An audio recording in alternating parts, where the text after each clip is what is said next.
kindly start my timer in 3, 2, and 1.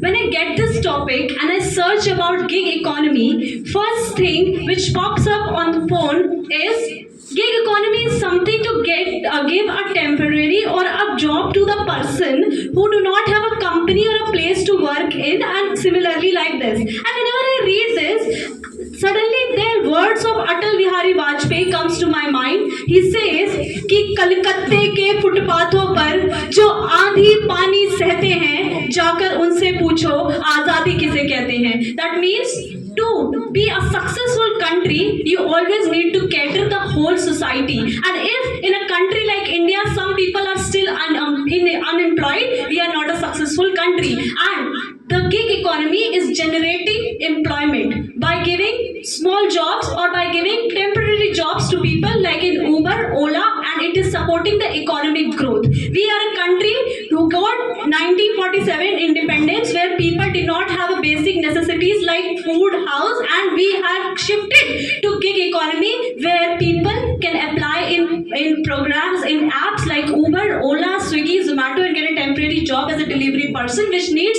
a very least qualification. Now, when I see this, I also see that this is somehow breaking the stereotype that job means government jobs, job means UPSC, but gig economy supports that job can also be pursuing your own talent. When I see that gig economy like urban company gives opportunities to beauticians and electricians, when I see freelancing is also supported in the gig economy, when I see CureFit helps trainers to come and explore their talents, I see that it is somehow breaking the stereotypes that job only means government jobs.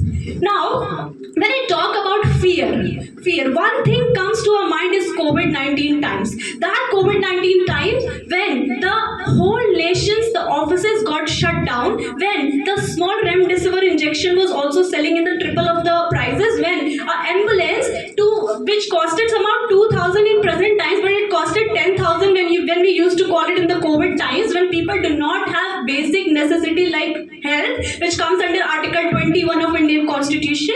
This gig economy helped the people to get employment, helped the people to apply to the jobs and come to the jobs like freelancing and explore and get money and can keep the people of the family safe. Now when I talk about India is a country where we also have rural people, where we also have marginalized sections of the society like women. Now when I see that a person, okay, so let's start with the words of Swami Vivekananda, who says that if a person cannot reach to the education must come to the person. And I must say that gig economy is bringing the education to the person, and like Vedantu, Byju's, etc. And thus, I stand by the say that gig economy is here to stay.